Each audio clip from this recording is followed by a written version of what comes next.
Le soleil d'automne filtrait à travers les immenses baies vitrées du château de Montclair, projetant des ombres dorées sur les marbres italiens du grand salon. Philippe Dubois, l'un des hommes les plus riches de France, se tenait debout devant la cheminée monumentale, ses mains crispées sur le manteau sculpté. À 62 ans, cet empire industriel qu'il avait bâti de ses propres mains lui semblait soudain bien vide, sans la présence de sa défunte épouse, Marguerite, décédée 6 mois plus tôt dans un accident de voiture qui avait bouleversé toute leur existence. Le silence oppressant de cette demeure de 15 chambres lui pesait chaque jour davantage, mais c'est surtout le regard triste de son fils unique, Thomas, âgé de 12 ans, qui lui brisait le cœur et l'amenait à prendre une décision qui allait changer leur vie à jamais. Thomas était un garçon intelligent et sensible, aux cheveux châtains bouclés et aux yeux verts perçants qui rappelaient tant ceux de sa mère disparue. Depuis la mort de Marguerite, l'enfant s'était refermé sur lui-même, passant ses journées dans sa chambre ou errant seul dans les vastes jardins du domaine familial, évitant les regards compatissants du personnel et les tentatives maladroites de son père pour combler le vide laissé par l'absence maternelle. Philippe avait tout essayé. Les voyages coûteux dans les plus beaux endroits du monde, les cadeaux les plus extravagants, les meilleures écoles privées, mais rien ne semblait redonner à son fils cette joie de vivre qu'il habitait autrefois lorsque Marguerite était encore parmi eux pour illuminer leur journée de son rire cristallin et de sa tendresse infinie. Ce matin-là, Philippe avait pris une décision radicale qui allait faire scandale dans tous les cercles de la haute société parisienne. Il allait se remarier, non pas par amour, mais par pragmatisme, pour offrir à Thomas une nouvelle mère qui saurait lui redonner le bonheur perdu. Mais plutôt que de choisir lui-même sa future épouse, selon ses propres critères d'homme d'affaires, habitué au calcul et aux stratégies, il avait décidé de laisser ce choix crucial à son fils, estimant que lui seul pourrait identifier celle qui serait capable de combler le vide immense laissé par Marguerite dans leur foyer endeuillé. Si cette histoire vous plaît jusqu'à présent, n'hésitez pas à laisser un j'aime pour nous encourager à continuer. Et dites-nous en commentaire, que pensez-vous de cette décision surprenante de Philippe? Trouvez-vous qu'il a raison de laisser son fils choisir sa future belle-mère? Philippe avait fait appel à la plus prestigieuse agence matrimoniale de Paris, dirigée par Madame Victoire de Castellane, une femme de 60 ans à la réputation irréprochable qui comptait parmi sa clientèle l'élite européenne en quête d'unions avantageuses.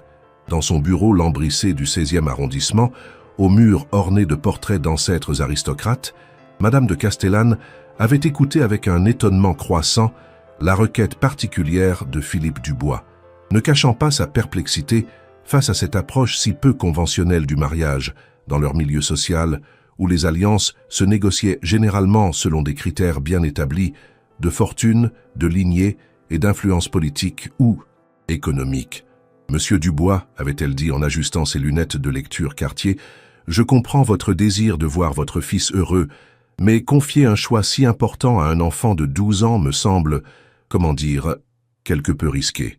Le mariage dans notre société répond à des codes précis, des équilibres subtils entre les familles, des considérations patrimoniales qui dépassent largement les sentiments d'un adolescent, si touchant soit-il. » Mais Philippe était resté inflexible, expliquant que son immense fortune lui permettait de se passer de considérations financières et que seul le bonheur de Thomas comptait désormais à ses yeux, même si cela devait choquer les bien-pensants de leur cercle social, habitués au mariage de convenance et aux calculs matrimoniaux. Madame de Castellane avait donc établi une liste de 5 candidates parfaites selon les critères traditionnels de son agence. Isabelle de Montmorency, héritière d'une famille de banquiers, diplômée de Sciences Po et parlant couramment 6 langues. Céleste Rothschild-Beaumont, veuve fortunée d'un magnat de l'immobilier, mère de 2 enfants bien élevés et connue pour son engagement caritatif. Aurélia Delacroix, antiquaire réputée, spécialisée dans les œuvres d'art françaises du XVIIIe siècle et possédant une galerie très cotée, place Vendôme. Vivienne de Broglie, ancienne diplomate reconvertie dans le conseil en communication de crise pour les grandes entreprises. Et enfin, Séraphine Montclair, pas de relation familiale malgré la similarité des noms, propriétaire de vignobles dans la vallée de la Loire et experte en œnologie internationale. Chacune de ces femmes exceptionnelles avait été soigneusement sélectionnée pour sa capacité présumée à s'intégrer harmonieusement dans l'univers sophistiqué des Dubois, à gérer avec élégance les obligations sociales liées à leur rang, et surtout à offrir à Thomas l'éducation raffinée et les relations mondaines qui convenaient à un héritier de sa condition. Philippe avait organisé une série de rencontres informelles au château, présentées comme de simples dîners entre amis, pour permettre à Thomas d'observer ses candidates sans pression particulière, espérant que l'instinct de son fils le guiderait vers celle qui saurait réveiller en lui cette étincelle de bonheur qu'il n'avait plus vu briller dans ses yeux depuis la disparition tragique de sa mère bien-aimée. Le premier dîner eut lieu un vendredi soir, avec Isabelle de Montmorency, une femme élégante de 38 ans aux cheveux blonds parfaitement coiffés et au maintien irréprochable qui parlait d'économie internationale avec une aisance remarquable. Elle s'était montrée charmante avec Thomas, lui posant des questions intelligentes sur ses études et ses centres d'intérêt, mais le garçon était resté poli sans plus, répondant par monosyllabes et s'excusant rapidement après le dessert pour regagner sa chambre. Philippe avait remarqué cette froideur et s'était demandé si son fils n'était tout simplement pas encore prêt à accepter l'idée d'une nouvelle présence féminine dans leur foyer endeuillé. Céleste Rothschild-Beaumont, reçue le mardi suivant, avait apporté ses 2 enfants, espérant que cette approche familiale séduirait davantage Thomas, en lui offrant la perspective d'une fratrie reconstituée. La soirée s'était mieux passée, les enfants de Céleste ayant réussi à arracher quelques sourires à Thomas lors d'une partie de cache-cache dans les jardins illuminés du château. Mais là encore, Philippe avait senti que quelque chose n'accrochait pas vraiment, que son fils participait aux activités par politesse, mais sans véritable enthousiasme, comme s'il remplissait un rôle qu'on attendait de lui sans y mettre son cœur. Les rencontres suivantes avec Aurélia, Vivienne et Séraphine s'étaient déroulées selon le même schéma. Des femmes remarquables, cultivées, pleines de qualités évidentes, mais qui ne parvenaient pas à percer la carapace de tristesse dans laquelle Thomas s'était enfermé depuis la mort de sa mère. Philippe commençait à désespérer, se demandant si son idée n'était pas complètement farfelue et s'il n'était pas en train de torturer inutilement son fils avec ses mises en scène artificielles qui ne ressemblaient en rien aux rencontres amoureuses naturelles dont rêvent la plupart des gens. C'est alors qu'entra en scène Clara Mendoza, une femme de 32 ans qui n'avait jamais figuré sur aucune liste de Madame de Castellane, mais qui allait bouleverser tous leurs plans soigneusement établis. Clara était la nouvelle employée de maison du château, engagée 3 semaines plus tôt, après le départ précipité de la précédente gouvernante, partie s'occuper de sa mère malade dans le sud de la France. Ses responsabilités incluaient l'entretien général de la demeure, l'aide à la cuisine, et parfois l'assistance pour l'organisation des réceptions quand les Dubois recevaient leurs relations d'affaires. Originaire de Colombie, Clara avait immigré en France à l'âge de 25 ans, fuyant la pauvreté et la violence de son pays natal avec l'espoir d'offrir un avenir meilleur à sa famille restée là-bas. Elle avait grandi dans un petit village des Andes où l'argent manquait cruellement, mais où l'amour, la solidarité et les traditions familiales très fortes ne faisaient jamais défaut, valeurs qu'elle avait conservées malgré les épreuves de l'immigration et de l'adaptation à une culture si différente de la sienne. Clara était arrivée à Paris 7 ans plus tôt avec un visa étudiant, rêvant de faire des études d'infirmière, mais les difficultés financières et administratives l'avaient contrainte à abandonner ce projet pour enchaîner les petits emplois précaires qui lui permettaient de survivre dans la capitale française, tout en envoyant régulièrement de l'argent à sa mère et à ses 3 petites sœurs restées en Colombie.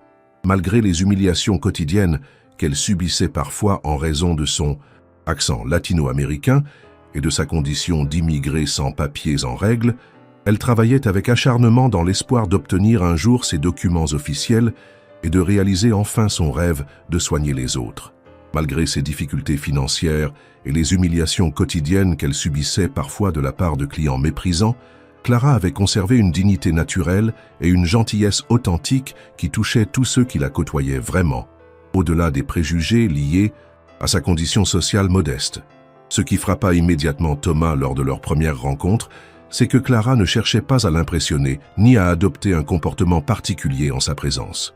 Contrairement aux candidates soigneusement sélectionnées par son père, elle se contentait d'être elle-même, simple, directe, sans artifice, avec cette chaleur naturelle des femmes latino-américaines qui savent instinctivement créer une atmosphère de bien-être autour d'elles. Lorsqu'elle croisa le garçon dans le grand escalier de marbre. Alors qu'elle s'occupait de l'entretien des rampes dorées, elle lui sourit naturellement avec cette tendresse spontanée si caractéristique de sa culture et lui dit dans son français teinté d'un léger accent mélodieux « Buenos dia, Thomas. J'espère que mes activités de nettoyage ne vous dérangent pas. » Cette simplicité, cette absence totale de calcul ou de séduction, mêlée à cette douceur latine authentique, toucha quelque chose de profond chez l'adolescent qui en avait assez des adultes qui le traitaient comme un petit prince à conquérir. Au fil des jours, Thomas observa Clara travailler avec une efficacité discrète mais remarquable, s'occupant de l'entretien de chaque pièce avec une attention méticuleuse, aidant à la cuisine lors des grandes réceptions et accomplissant toutes ses tâches d'employé de maison avec une conscience professionnelle qui forçait l'admiration.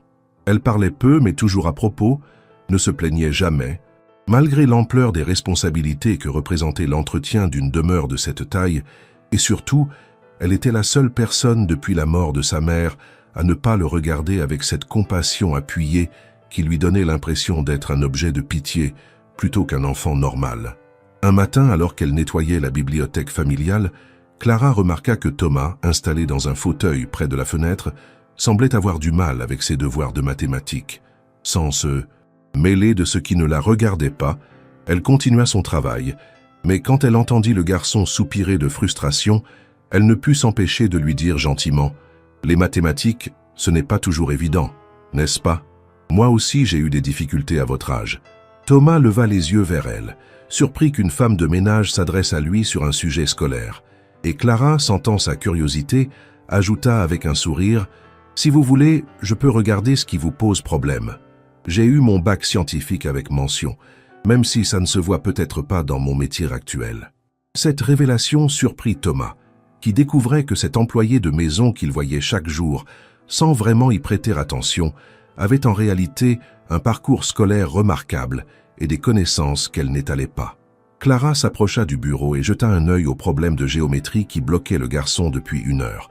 Avec une pédagogie naturelle et une patience infinie, elle lui expliqua la méthode pour résoudre ce type d'exercice, utilisant des exemples concrets et des analogies simples qui rendirent soudain évident ce qui lui paraissait incompréhensible quelques minutes plus tôt. « Vous voyez, » dit-elle en souriant, « parfois il suffit de regarder les choses sous un angle différent pour que tout devienne clair. » Cette première interaction créa un lien particulier entre Thomas et Clara, un lien basé sur le respect mutuel et la simplicité des rapports humains authentiques.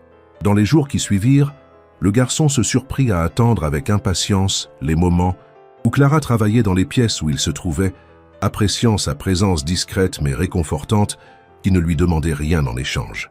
Elle ne cherchait pas à le consoler de la perte de sa mère, ni à combler ce vide par des attentions appuyées, mais elle était là, simplement là, avec sa bonne humeur naturelle et sa façon directe d'aborder les choses qui rappelaient à Thomas qu'il existait encore des relations humaines sincères dans ce monde de convenances et d'hypocrisie qui l'entourait depuis la mort de Marguerite. Clara, de son côté, était touchée par la mélancolie de cet enfant qui essayait courageusement de faire bonne figure, malgré sa peine. Elle reconnaissait en lui la même solitude qu'elle avait ressentie lors de moments difficiles de sa propre existence, cette impression d'être incomprise et de devoir porter un masque pour satisfaire les attentes des autres. Sans jamais outrepasser sa position d'employée de maison, elle s'efforçait de créer autour de Thomas une ambiance de normalité et de simplicité qui lui permettait d'être lui-même, loin des regards scrutateurs des invités de son père et des obligations sociales pesantes qui accompagnaient son statut d'héritier. Un après-midi pluvieux de novembre, alors que Clara nettoyait le petit salon attenant à la chambre de Thomas, elle l'entendit pleurer doucement derrière la porte de sa chambre. Son cœur se serra et, après avoir hésité longuement entre le respect de son intimité et son instinct maternel, elle frappa délicatement à la porte et demanda « Thomas, est-ce que tout va bien? Vous avez besoin de quelque chose ?» La voix étouffée du garçon lui répondit « Non merci Clara, ça va aller. » Mais elle perçut dans ce mensonge poli toute la détresse d'un enfant qui n'avait personne à qui confier sa vraie peine. « Vous savez, » dit-elle à travers la porte, « quand j'avais votre âge et que j'étais triste, ma grand-mère me préparait toujours un chocolat chaud avec de vrais copeaux de chocolat et un nuage de chantilly. Elle disait que c'était impossible d'être malheureux en buvant quelque chose d'aussi délicieux. Si vous voulez, je peux vous en préparer un.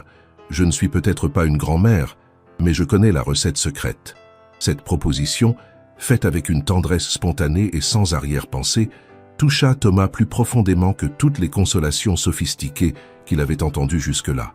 10 minutes plus tard, Clara frappait à nouveau à la porte, portant un plateau avec 2 tasses, fumantes de chocolat chaud, des petits sablés faits maison qu'elle avait apportés de chez elle, et surtout un sourire si chaleureux que Thomas ne put résister à l'envie d'ouvrir sa porte.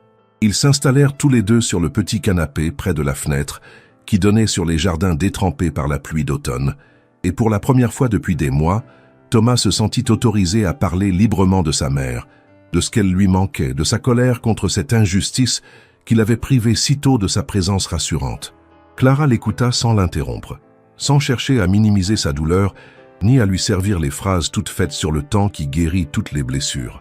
Elle se contenta d'être présente, de hocher la tête avec compréhension, et parfois de poser une main réconfortante sur l'épaule du garçon quand les larmes lui montaient aux yeux. « Vous savez, » dit-elle finalement avec sa douceur naturelle teintée de cet accent colombien qui donnait une musicalité particulière à ses paroles, « en Colombie, nous croyons que nos êtres chers décédés continuent de veiller sur nous depuis le ciel. Votre maman, elle vous aime encore autant qu'avant. Elle est juste dans un endroit différent maintenant. » Ces mots simples, prononcés avec une sincérité évidente, apportèrent à Thomas un réconfort qu'aucun des discours sophistiqués des psychologues, engagés par son père, n'avait réussi à lui procurer.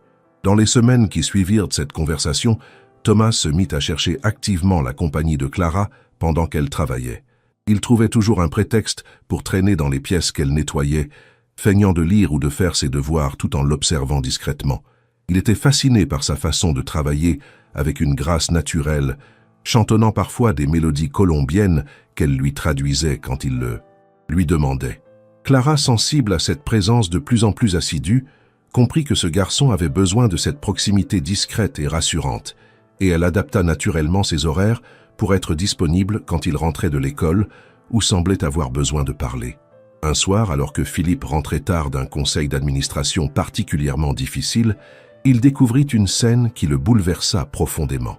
Dans la cuisine du château, éclairée par la lumière douce des spots encastrés, Thomas était assis au comptoir central en marbre noir, aidant Clara à préparer des arepas, ces petites galettes de maïs typiques de la cuisine colombienne. Le garçon riait aux éclats en voyant ses tentatives maladroites pour façonner la pâte, tandis que Clara lui expliquait patiemment la technique traditionnelle que sa grand-mère lui avait enseignée dans leur petit village des Andes.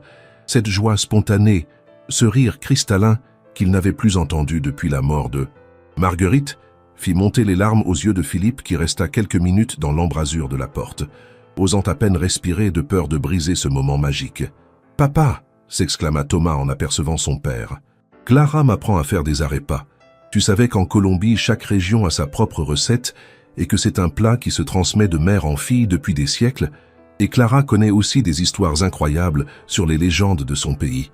L'enthousiasme de son fils, cette curiosité retrouvée pour le monde qui l'entourait, cette capacité à s'émerveiller à nouveau, tout cela frappa Philippe comme une révélation. Il réalisa soudain que cette femme simple, cette immigrée colombienne que le hasard avait placée sur leur chemin, était en train d'accomplir ce que toutes les candidates soigneusement sélectionnées par Madame de Castellane n'avaient pas réussi à faire, redonner vie à son fils. Clara, embarrassée d'avoir été surprise en train de cuisiner dans la cuisine des maîtres avec le fils de la maison, s'empressa de s'excuser. « Monsieur Dubois, pardonnez-moi. Thomas m'a demandé de lui expliquer comment on prépare les arepas de mon pays, et j'ai pris la liberté d'utiliser votre cuisine sans vous demander la permission. En tant qu'employé de maison, j'aurais dû m'en tenir à mes attributions habituelles. Cela ne se reproduira plus. » Mais Philippe l'interrompit d'un geste de la main, encore ému par ce qu'il venait de voir. « Au contraire, Clara, ne vous excusez pas. Cela fait des mois que je n'avais pas vu Thomas aussi heureux. Continuez, je vous en prie. » Et pour la première fois depuis longtemps, le milliardaire s'assit à sa propre table de cuisine, acceptant de goûter ces galettes exotiques préparées par les mains expertes de cette femme qui était en train de transformer leur existence sans même s'en rendre compte. Le repas improvisé se déroula dans une atmosphère détendue que le château n'avait plus connue depuis la disparition de Marguerite. Clara raconta à Philippe et Thomas des anecdotes de son enfance en Colombie, des traditions de son village perché dans les montagnes, des difficultés mais aussi des joies de sa famille restée là-bas qu'elle espérait pouvoir faire venir en France un jour. Sa façon naturelle de parler, son humour spontané, sa capacité à transformer les moments les plus simples en instants précieux, tout cela créait une ambiance de convivialité authentique qui contrastait saisissamment avec les dîners guindés que Philippe organisait habituellement avec ses relations d'affaires. Thomas, de son côté, bombardait Clara de questions sur la Colombie, sur sa culture, sur les différences avec la France, montrant une curiosité et une ouverture d'esprit que son père n'avait jamais vues chez lui. « Clara, est-ce que tu pourrais m'apprendre l'espagnol » demanda-t-il soudain, les yeux brillants d'excitation. « J'aimerais pouvoir comprendre quand tu chantes ces jolies chansons en travaillant. » Cette demande spontanée, cette soif d'apprendre et de découvrir, révéla à Philippe que son fils était en train de renaître sous l'influence bienfaisante de cette femme exceptionnelle qui ne cherchait pourtant qu'à faire son travail avec conscience et discrétion. Ce soir-là, après que Clara eut pris congé pour rentrer dans sa petite chambre de bonne située sous les toits du château, Philippe eut une longue conversation avec Thomas dans la bibliothèque familiale. « Dis-moi, mon fils, » commença-t-il en choisissant soigneusement ses mots, « que penses-tu de Clara? Tu sembles apprécier sa compagnie. » Thomas rougit légèrement, comme s'il avait été pris en flagrant délit d'un sentiment secret. « Elle est différente, papa. Elle ne me regarde pas comme si j'étais un pauvre orphelin. À plaindre. Avec elle, j'ai l'impression d'être juste moi-même, tu comprends? Elle ne cherche pas à remplacer maman. Elle ne fait pas semblant de s'intéresser à moi pour te faire plaisir. Elle est vraie. » Cette analyse si juste et si mature de la part de son fils de 12 ans impressionna profondément Philippe. Thomas avait mis le doigt sur ce qui différenciait Clara de toutes les autres femmes qu'il avait rencontrées, son authenticité absolue, son absence totale de calcul, sa capacité à créer des liens sincères sans arrière-pensée. « Et si je te disais, continua Philippe prudemment, que j'envisage de me remarier et que je voulais ton avis sur la personne qui pourrait devenir, comment dire, une nouvelle maman pour toi ?» Thomas le regarda droit dans les yeux avec cette maturité précoce que la douleur lui avait donnée et répondit sans hésitation, « Si c'est Clara que tu as en tête, alors je serais très heureux. Mais papa, est-ce qu'elle accepterait? Je veux dire, elle est si différente de nous, de notre monde. Et puis elle ne sait même pas que tu penses à elle comme ça, n'est-ce pas ?» Cette remarque pertinente de Thomas fit réaliser à Philippe l'énormité du défi qui l'attendait. Comment avouer à une femme de ménage colombienne sans papier qu'un milliardaire français souhaite l'épouser sur les conseils de son fils de 12 ans? Comment lui expliquer que derrière cette proposition se cache non pas un caprice de riche désœuvré, mais un amour sincère né de l'observation de sa bonté naturelle et de l'effet miraculeux qu'elle avait eu sur Thomas? Comment la convaincre que cette union, si invraisemblable soit-elle socialement, pourrait être bénéfique pour tous les trois et leur offrir à tous une seconde chance de bonheur? Les jours suivants, Philippe observa Clara avec des yeux nouveaux, remarquant des détails qui lui avaient échappé jusque-là. Sa façon de caresser discrètement la tête de Thomas quand elle passait près de lui, son sourire spontané chaque fois qu'elle le voyait, sa manière de s'inquiéter sincèrement quand il toussait ou semblait fatigué, sa joie évidente quand il lui montrait ses bonnes notes ou lui racontait sa journée d'école. Il réalisa que Clara éprouvait déjà pour son fils une affection maternelle naturelle, instinctive, qui n'avait rien à voir avec l'intérêt calculé des candidates de Madame de Castellane. Mais Philippe découvrit aussi d'autres facettes de la personnalité de Clara qui le séduisirent progressivement. Sa culture, bien plus étendue qu'on ne pourrait l'imaginer pour une femme de ménage acquise grâce à des lectures assidues et à une curiosité intellectuelle remarquable. Sa dignité naturelle face aux difficultés, sa capacité à voir le bon côté des situations les plus pénibles, sa générosité envers ceux qui avaient encore moins qu'elle, sa beauté aussi, une beauté latine naturelle et chaleureuse qu'elle ne cherchait jamais à mettre en valeur, mais qui rayonnait d'elle-même dans ses gestes gracieux et ses sourires lumineux. Un matin de décembre, alors qu'une première neige recouvrait les jardins du château d'un manteau blanc immaculé, Clara arriva au travail, les joues rosies par le froid et les yeux rougis par les larmes. Thomas, qui l'attendait comme chaque matin dans le grand hall d'entrée pour lui souhaiter bonjour, remarqua immédiatement sa tristesse inhabituelle. « Clara, qu'est-ce qui ne va pas ?» demanda-t-il avec cette sollicitude touchante des enfants qui aiment sincèrement quelqu'un. Clara essaya de sourire pour le rassurer, mais sa voix trembla légèrement quand elle répondit « Ce n'est rien, mi amor, juste des nouvelles un peu tristes de Colombie. Ma petite sœur Esperanza est malade et elle a besoin d'une opération que ma famille ne peut pas payer. » Cette confidence spontanée, arrachée par l'émotion à une femme habituellement si discrète sur sa vie privée, toucha profondément Thomas, qui courut aussitôt trouver son père dans son bureau pour lui rapporter la situation. Philippe écouta le récit de son fils avec une attention grave, réalisant que le destin lui offrait peut-être l'occasion qu'il cherchait pour exprimer ses sentiments naissants envers Clara. « Papa, » supplia Thomas, « il faut qu'on aide Clara. Elle fait tellement pour nous, c'est normal qu'on l'aide à son tour, non ?»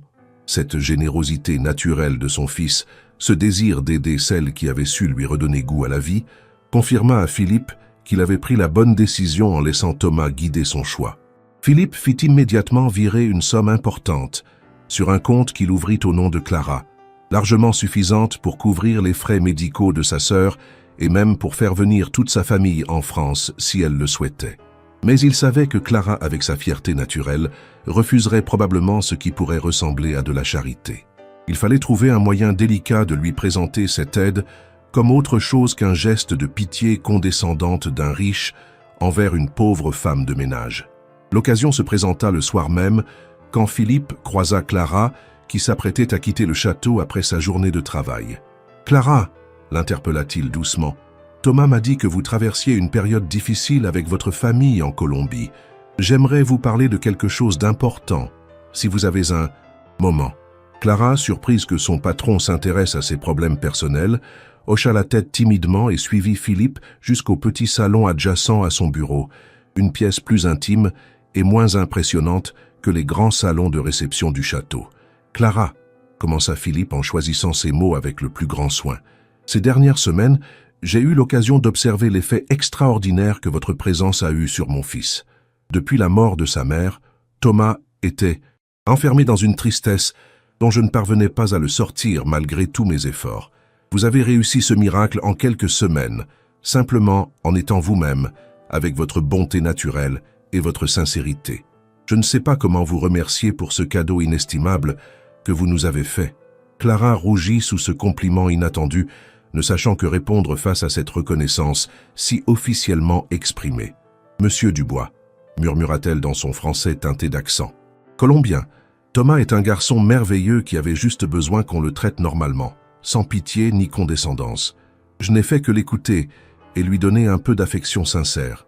C'est naturel quand on aime les enfants. » Cette réponse humble et spontanée confirma à Philippe qu'il ne s'était pas trompé sur la personnalité exceptionnelle de cette femme. « Justement, » reprit-il en sortant une enveloppe de sa poche, « j'aimerais que vous acceptiez ceci comme un témoignage de ma gratitude.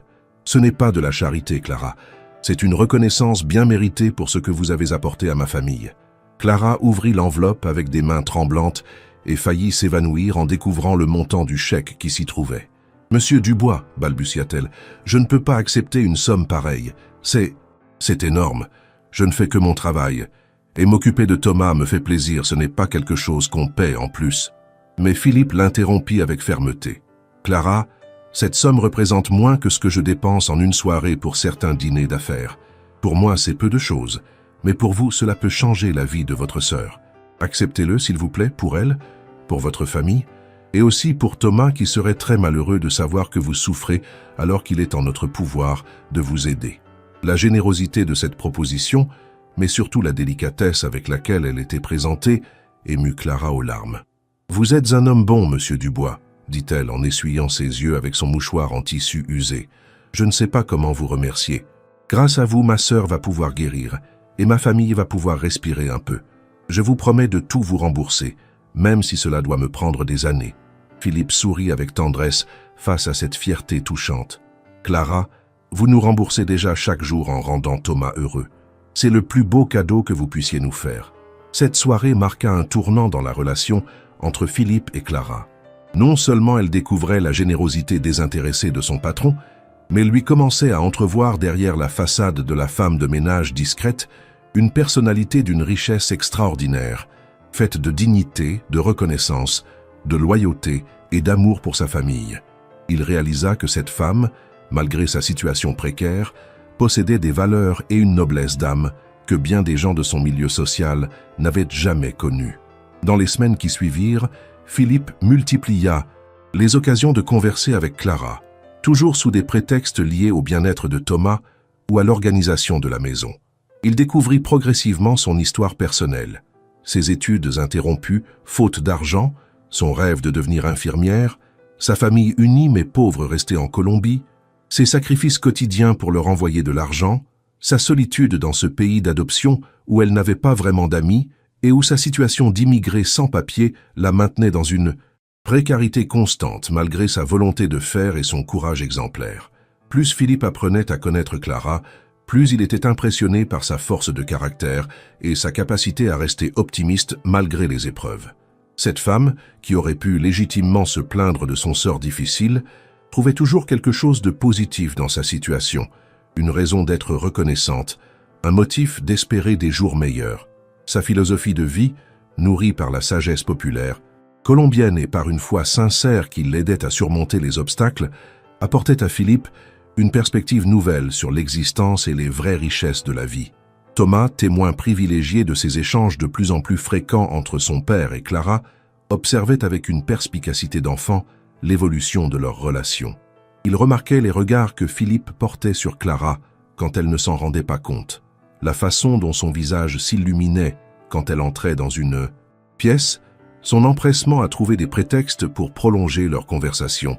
De son côté, Thomas voyait aussi que Clara, malgré sa discrétion professionnelle, n'était pas insensible à l'attention bienveillante que lui portait son patron, même si elle se gardait bien de laisser paraître des sentiments qui auraient été déplacés compte tenu de leurs positions respectives.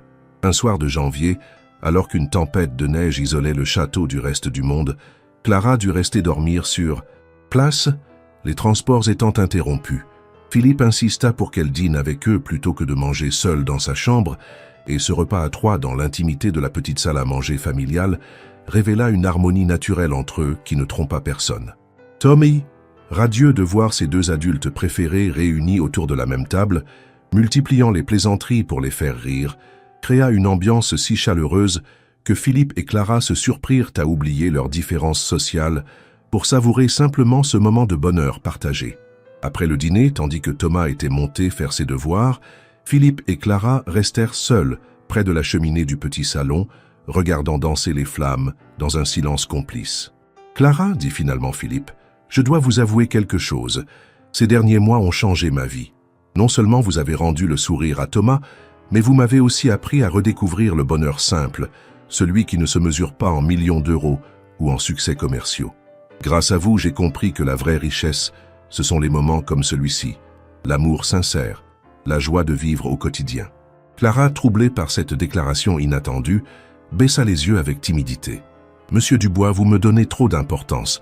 Je ne fais que ce que me dicte mon cœur. C'est naturel chez nous, les Colombiennes. Nous savons que la famille et l'amour sont les seules choses qui comptent vraiment dans la vie.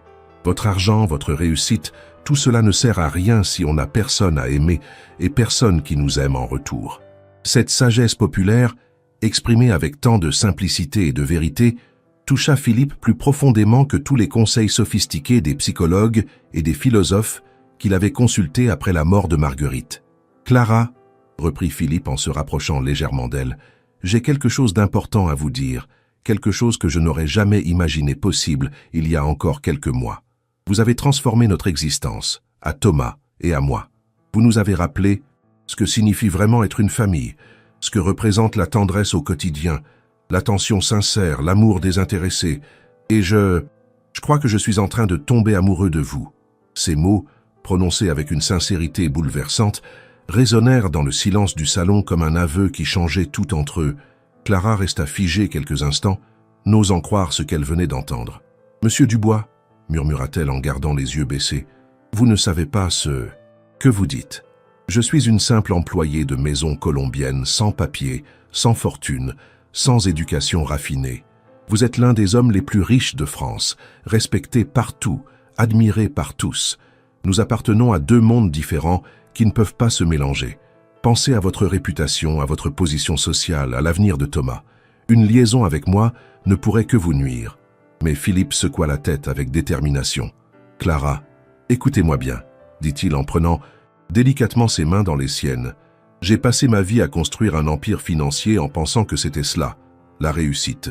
J'ai épousé Marguerite parce qu'elle correspondait parfaitement aux attentes de mon milieu social. Et par chance, nous nous sommes vraiment aimés.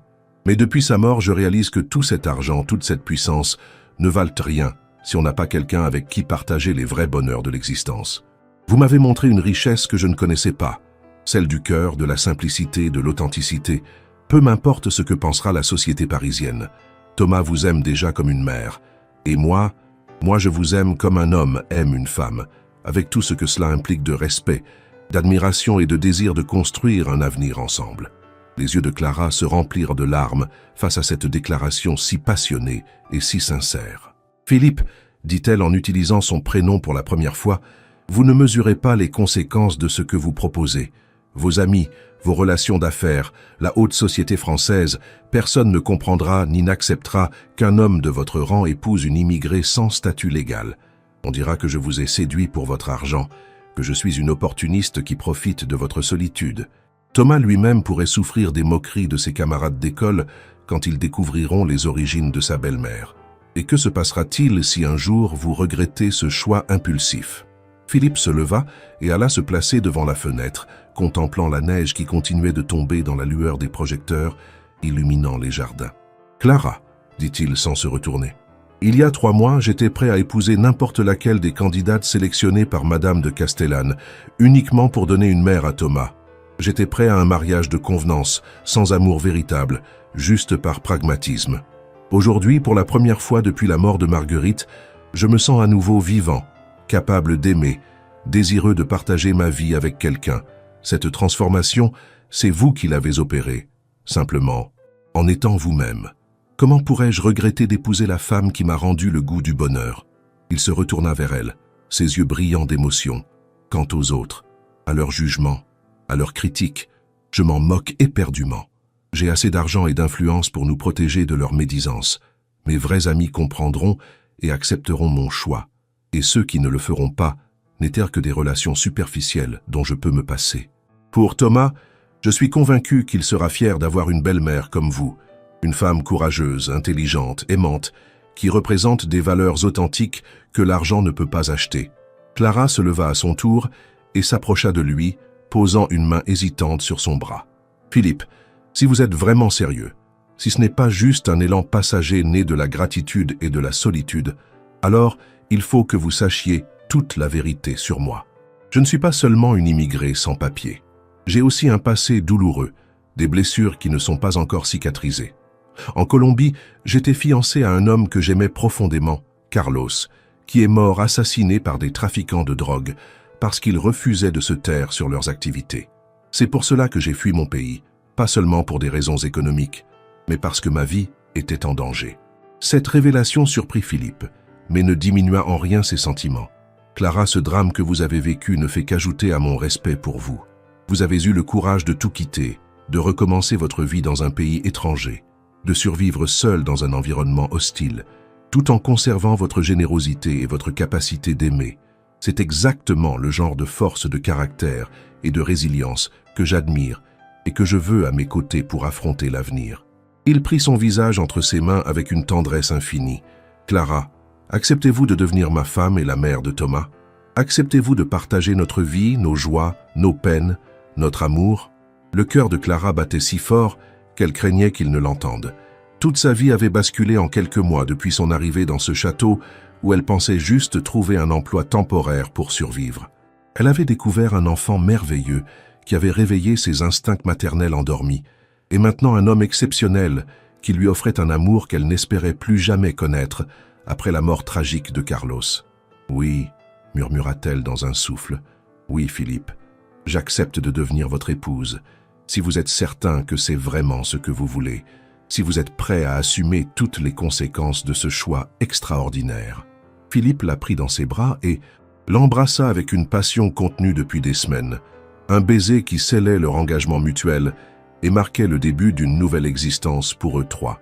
Au même moment, ils entendirent des pas précipités dans l'escalier et virent Thomas apparaître dans l'embrasure de la porte encore en pyjama, les cheveux ébouriffés et les yeux brillants d'excitation. « Papa, Clara, j'ai tout entendu, c'est vrai? Vous allez vous marier? Clara va vraiment devenir ma nouvelle maman ?» Sa joie débordante, son bonheur évident de voir se concrétiser ce qu'il espérait secrètement depuis des semaines, confirma à Philippe et Clara qu'ils avaient pris la bonne décision. Clara s'agenouilla pour se mettre à la hauteur de Thomas et lui ouvrit les bras. « Mi amor, lui dit-elle avec émotion, si tu es d'accord, si tu veux vraiment de moi comme nouvelle maman, alors oui, ton papa et moi allons nous marier. Mais je ne remplacerai jamais ta vraie maman dans ton cœur. Je veux juste ajouter mon amour au sien pour que tu sois le plus heureux possible. » Thomas se jeta dans ses bras en pleurant de joie, répétant sans cesse « Oui, oui, je veux. Tu es déjà ma maman dans mon cœur. Depuis le premier jour, je savais que c'était toi qu'il fallait choisir. » Les semaines qui suivirent cette demande en mariage furent un tourbillon d'émotions, de préparatifs et de révélations pour les 3 membres de cette famille en formation. Philippe dut d'abord s'occuper de régulariser la situation administrative de Clara, faisant appel aux meilleurs avocats, spécialisés en droit de l'immigration, pour obtenir rapidement ses papiers en règle. Grâce à son influence et à ses relations, les démarches qui auraient pu prendre des années furent bouclées en quelques semaines, Clara obtenant enfin ce statut légal qu'elle espérait depuis si longtemps. Parallèlement, Philippe annonça la nouvelle à son cercle proche, commençant par son frère. Antoine, avocat d'affaires réputé, et sa belle-sœur Isabelle qui dirigeait une fondation caritative. La réaction fut mitigée. Surprise, inquiétude pour les conséquences sociales, mais aussi reconnaissance du bonheur évident qui rayonnait de Philippe depuis qu'il avait pris cette décision. « Philippe, lui dit Antoine lors d'un déjeuner dans un restaurant discret, « je ne vais pas te mentir, cette union va faire jaser dans nos milieux. Mais si cette femme te rend heureux, et si Thomas l'adore, alors tu as ma bénédiction. Après tout, qu'est-ce qui compte vraiment dans la vie ?» L'annonce à Madame de Castellane fut plus délicate. La directrice de l'agence matrimoniale faillit s'étrangler avec son thé Earl Grey quand Philippe lui expliqua qu'il épousait finalement son employé de maison colombienne, plutôt qu'une des 5 candidates qu'elle avait soigneusement sélectionnées. « Monsieur Dubois », soupira-t-elle en retirant ses lunettes pour les nettoyer nerveusement. « En 40 ans de carrière, je n'avais jamais vu une chose pareille. Enfin, si vous êtes heureux, mais permettez-moi de vous dire que vous auriez pu me prévenir plus tôt. J'aurais pu vous éviter bien des complications protocolaires. » Philippe sourit devant cette réaction si typique de son milieu social, où même l'amour devait respecter certaines procédures établies. Clara, de son côté, vécut cette période de transition avec un mélange d'euphorie et d'appréhension. Elle quitta sa petite chambre sous les toits pour emménager dans l'aile principale du château, découvrant un luxe qu'elle n'avait jamais imaginé possible. Philippe fit venir les meilleurs couturiers de Paris pour lui confectionner une garde-robe digne de son nouveau statut, mais Clara insista pour conserver aussi quelques-unes de ses robes simples qui lui rappelaient ses origines et l'empêchèrent de perdre pied dans cet univers si éloigné du sien. Le plus difficile pour Clara fut d'apprendre les codes de la haute société française, ces règles non écrites qui régissent les interactions sociales dans ce milieu privilégié. Philippe engagea une dame de compagnie, Madame Dubois, aucun lien de parenté malgré le nom, ancienne gouvernante de famille aristocrate, pour initier Clara aux subtilités du savoir-vivre mondain, aux règles du protocole, aux conventions vestimentaires selon les occasions. Ces leçons étaient parfois éprouvantes pour une femme habituée à la simplicité et à la spontanéité, mais Clara s'y pliait avec bonne volonté, comprenant que ces efforts étaient nécessaires pour ne pas mettre Philippe en difficulté lors des événements sociaux qu'ils seraient amenés à fréquenter ensemble. Thomas, quant à lui, était aux anges. Il accompagnait Clara dans ses leçons de savoir-vivre, l'aidait à mémoriser les noms des relations importantes de son père, lui enseignait les habitudes de la famille et les particularités du château. Ce renversement des rôles, où l'enfant guidait l'adulte dans la découverte de son propre univers, créait entre eux une complicité nouvelle et renforçait encore leurs liens déjà solides. Thomas était fier de présenter Clara à ses camarades d'école comme sa future belle-mère, et contrairement aux craintes de la jeune femme, les réactions des enfants furent généralement positives, beaucoup d'entre eux trouvant cool d'avoir une belle-mère qui venait d'un pays lointain et qui savait cuisiner des plats exotiques. La date du mariage fut fixée au mois de mai, dans l'intimité du château, avec seulement la famille proche et quelques amis sincères. Philippe voulait éviter le cirque médiatique qu'aurait représenté une grande cérémonie publique, préférant célébrer leur union dans la simplicité et l'authenticité qui caractérisaient leur relation. Clara insista pour que sa famille de Colombie soit présente, et Philippe organisa leur voyage avec une générosité qui émut profondément la jeune femme. Voir sa mère, ses sœurs et ses cousins découvrir le château, rencontrer Thomas qui tentait de communiquer avec eux dans son espagnol débutant, partager ce moment de bonheur avec ceux qu'elle aimait le plus au monde, représentait pour Clara l'accomplissement d'un rêve qu'elle n'avait jamais osé formuler. La cérémonie elle-même fut d'une beauté simple et émouvante. Clara portait une robe de soie ivoire, élégante mais pas ostentatoire, ornée de dentelles artisanales que sa grand-mère avait brodées en Colombie et qu'elle avait réussi à faire venir spécialement pour l'occasion. Philippe, en costume sombre, n'avait jamais paru si détendu et si heureux. Thomas, en petit costume assorti à celui de son père, portait les alliances avec une fierté évidente, savourant son rôle central dans cette union qu'il avait lui-même inspirée. Le moment le plus émouvant fut sans doute celui où Clara prononça ses vœux dans un français parfait, mais teinté de cet accent colombien qui faisait maintenant partie du charme de sa personnalité aux yeux de Philippe. « Philippe, dit-elle en le regardant droit dans les yeux, vous m'avez offert bien plus qu'un mariage. Vous m'avez donné une famille, un foyer, une place dans ce monde où je me sentais étrangère. Je promets de chérir Thomas comme mon propre fils, de vous aimer avec toute la passion dont mon cœur est capable, et de ne jamais oublier d'où je viens pour mieux apprécier le chemin que nous allons parcourir ensemble. En espagnol, nous disons « El amor todo lo puede », l'amour peut tout. Aujourd'hui, je crois vraiment à ces mots. Philippe, ému aux larmes, répondit « Clara, vous avez transformé ma vie et celle de Thomas par votre simple présence. Vous nous avez appris que la vraie noblesse n'est pas dans les titres ou la fortune, mais dans la générosité du cœur et l'authenticité des sentiments. Je promets de vous protéger, de vous chérir et de faire en sorte que chaque jour de notre existence commune soit digne de l'amour extraordinaire que vous nous portez. Avec vous, j'ai enfin compris ce que signifie être vraiment riche. » Après la cérémonie, la réception se déroula dans les jardins du château, décorés de fleurs colombiennes que Philippe avait fait venir spécialement pour l'occasion. L'ambiance mêlait harmonieusement les traditions françaises et latino-américaines. D'un côté, le champagne millésimé et les petits fours raffinés préparés par les meilleurs traiteurs parisiens. De l'autre, la musique de salsa, les danses folkloriques que les cousines de Clara avaient préparées en surprise, et les plats typiques de Colombie que la mère de Clara avait tenu à cuisiner elle-même pour partager sa culture avec sa nouvelle famille française. Thomas était partout à la fois, traduisant tant bien que mal les conversations entre les invités français et la famille colombienne, dansant tour à tour avec sa nouvelle grand-mère maternelle qui lui apprenait quelques pas de cumbia et avec les épouses des associés de son père qui découvraient avec surprise que ce mélange culturel créait une atmosphère particulièrement chaleureuse et festive. Le garçon rayonnait de bonheur, conscient d'être à l'origine de cette union magique qui avait redonné vie au château et souri à sa famille endeuillée.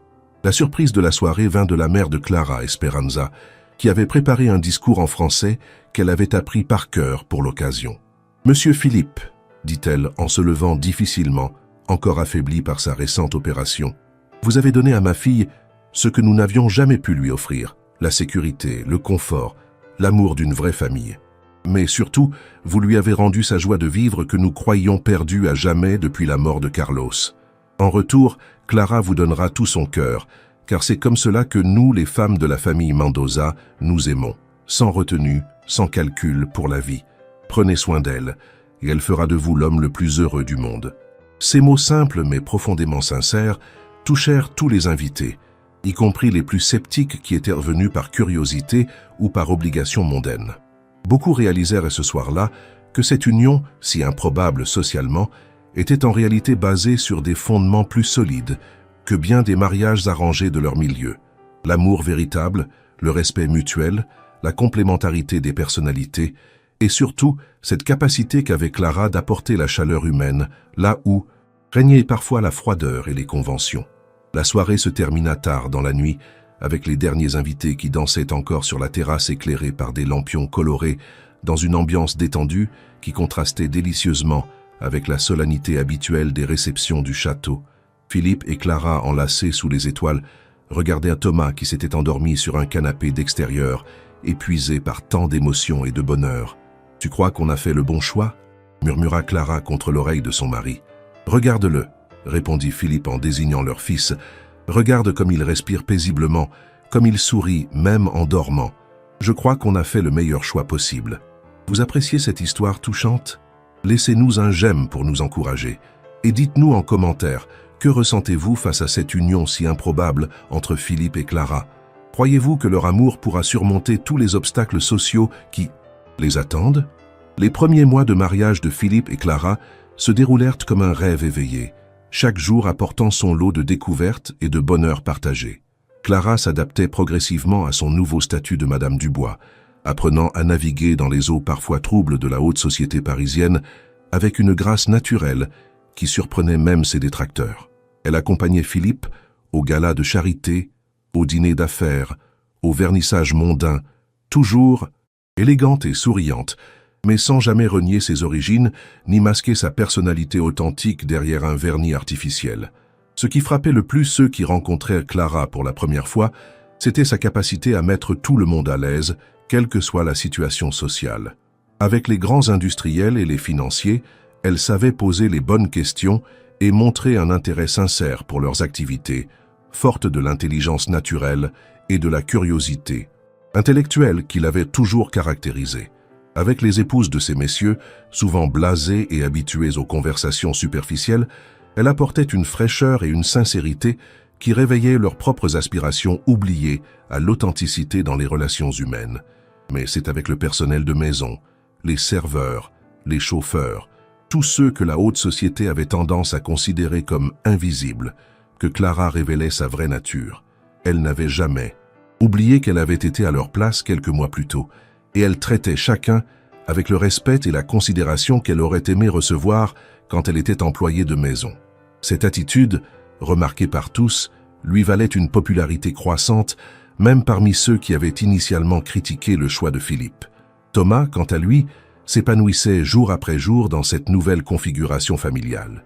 Clara avait réussi le prodige de devenir une vraie mère pour lui, sans jamais chercher à effacer le souvenir de Marguerite. Elle avait installé dans sa chambre une photo de la défunte épouse de Philippe, expliquant aux garçons que les mamans du ciel et les mamans de la terre peuvent coexister dans le cœur d'un enfant sans se faire de la peine mutuellement. Cette sagesse populaire, héritée de sa grand-mère colombienne, avait permis à Thomas de faire son deuil sereinement, tout en accueillant pleinement l'amour de Clara. L'intégration de Clara dans la famille Dubois ne se fit pas sans quelques difficultés. La belle-sœur de Philippe, Isabelle, dirigeante de fondation caritative, eut du mal au début à accepter que cette ancienne employée de maison puisse désormais siéger au conseil d'administration de leurs œuvres philanthropiques. « Philippe, lui dit-elle lors d'un déjeuner privé, je ne conteste pas les qualités humaines de Clara, mais a-t-elle vraiment les compétences nécessaires pour gérer les millions d'euros que nous redistribuons chaque année aux associations ?» Cette question légitime poussa Philippe à inscrire Clara à des cours accélérés de gestion financière et de management associatif, formation qu'elle suivit avec un sérieux et une détermination qui forcèrent l'admiration de tous ses professeurs. La vraie révélation vint quand Clara proposa de créer une fondation spécialement dédiée à l'aide aux immigrés latino-américains en France, un projet qu'elle connaissait de l'intérieur pour avoir vécu elle-même les difficultés de l'intégration.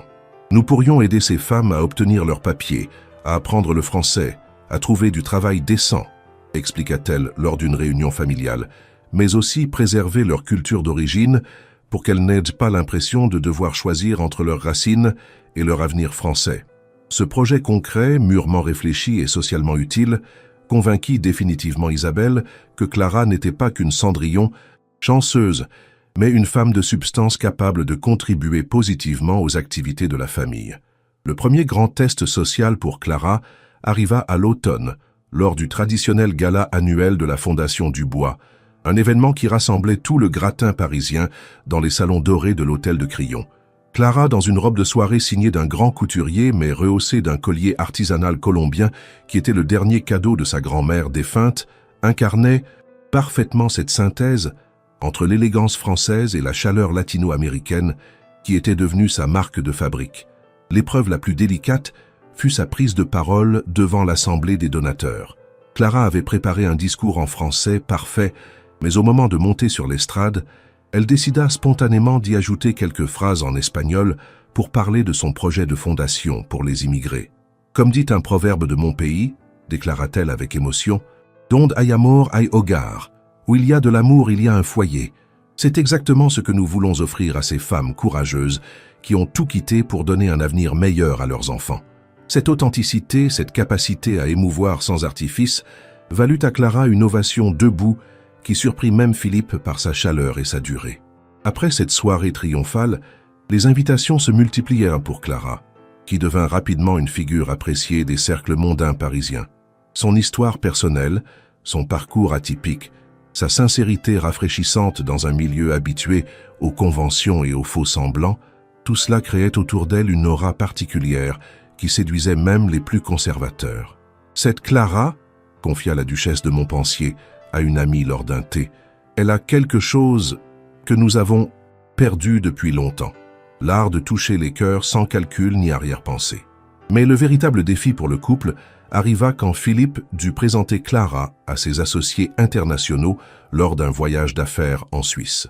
Les dirigeants de multinationales européennes, habitués aux épouses policées et effacées des grands patrons, découvrirent avec surprise une femme qui participait activement aux conversations, posait des questions pertinentes et n'hésitait pas à exprimer des opinions personnelles sur les questions sociales et économiques abordées. « Votre épouse est remarquable », confia à Philippe le directeur général d'un groupe bancaire allemand. « Elle apporte un regard neuf sur nos problématiques, une perspective humaine que nous perdons parfois de vue dans nos tours d'ivoire financières. » Cette reconnaissance professionnelle de Clara eut un effet inattendu. Philippe commença à associer sa femme de plus en plus étroitement à ses décisions d'affaires, découvrant qu'elle possédait un sens aigu de la psychologie humaine et une intuition remarquable pour détecter les personnalités sincères ou manipulatrices parmi ses interlocuteurs. « Clara a un radar infaillible pour les gens », expliqua-t-il à son frère Antoine. « Elle devine en quelques minutes si quelqu'un est honnête ou s'il essaie de me rouler. C'est un atout précieux dans le monde des affaires où la confiance est si importante. » Cette évolution du rôle de Clara dans l'empire du bois ne passa pas inaperçue de Thomas qui voyait avec fierté sa belle-mère gagner progressivement la place qu'elle méritait dans le respect et la considération générale. « Papa, lui dit-il un soir pendant le dîner, tu te souviens quand tu voulais me faire choisir une nouvelle maman parmi ces 5 dames très chics? Je parie qu'aucune d'elles n'aurait été capable de faire ce que fait Clara, de transformer les gens autour d'elle juste par sa façon d'être. » Cette remarque perspicace de son fils confirma à Philippe qu'il avait eu raison de faire confiance au jugement de l'enfant plutôt qu'au calcul sophistiqué de Madame de Castellane. L'hiver apporta une nouvelle étape dans la vie du couple. Clara annonça qu'elle était enceinte. Cette nouvelle, attendue secrètement par les 3 membres de la famille, provoqua une explosion de joie dans le château. Thomas fut le premier à réagir. « Un petit frère ou une petite sœur. Clara, tu crois qu'il aura tes yeux noirs ou les yeux verts de papa ?» Cette perspective d'agrandir la famille, de donner un frère ou une sœur à Thomas, de prolonger leur amour par un enfant qui serait le symbole vivant de leur union, représentait pour Philippe l'accomplissement de tous ses rêves de bonheur familial. Clara vécut sa grossesse avec la sérénité d'une femme comblée, entourée de l'amour de son mari et de la tendresse attentive de Thomas qui se préparait consciencieusement à son rôle de grand frère. Elle continua ses activités de fondation tant que sa santé le permettait, mais se ménagea aussi des moments de repos dans les jardins du château, souvent en compagnie de Thomas, qui lui lisait des histoires pour le bébé ou lui chantait des berceuses françaises qu'il avait apprises spécialement pour l'occasion. Philippe, de son côté, découvrait avec émerveillement cette autre facette de l'amour, l'attente d'un enfant avec la femme qu'on aime. Avec Marguerite, Thomas avait été le fruit d'un mariage de convenance qui s'était mué en amour véritable. Mais avec Clara, cet enfant à naître était la concrétisation d'une passion née de la spontanéité et du libre choix. « Cet enfant, confia-t-il à Clara en posant sa main sur son ventre arrondi, sera le symbole de notre amour, la preuve vivante que 2 mondes peuvent se rencontrer et créer quelque chose de magnifique ensemble. » Clara sourit tendrement en couvrant la main de son mari de la sienne. Et il grandira en sachant d'où il vient, en étant fier de ses 2 cultures, française et colombienne. Il aura la chance de comprendre que la vraie richesse, ce n'est pas l'argent qu'on possède, mais l'amour qu'on donne et qu'on reçoit. L'accouchement eut lieu par une belle matinée de printemps, dans la clinique privée la plus réputée de Paris. Mais Clara avait insisté pour que sa mère Esperanza soit présente, perpétuant ainsi la tradition familiale colombienne qui veut que les grands-mères assistent à la naissance de leurs petits-enfants. Philippe et Thomas attendaient nerveusement dans le salon adjacent, écoutant les encouragements en espagnol qu'Esperanza prodiguait à sa fille entre deux contractions.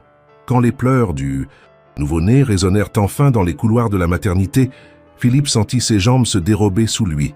Un fils. Il avait un deuxième fils.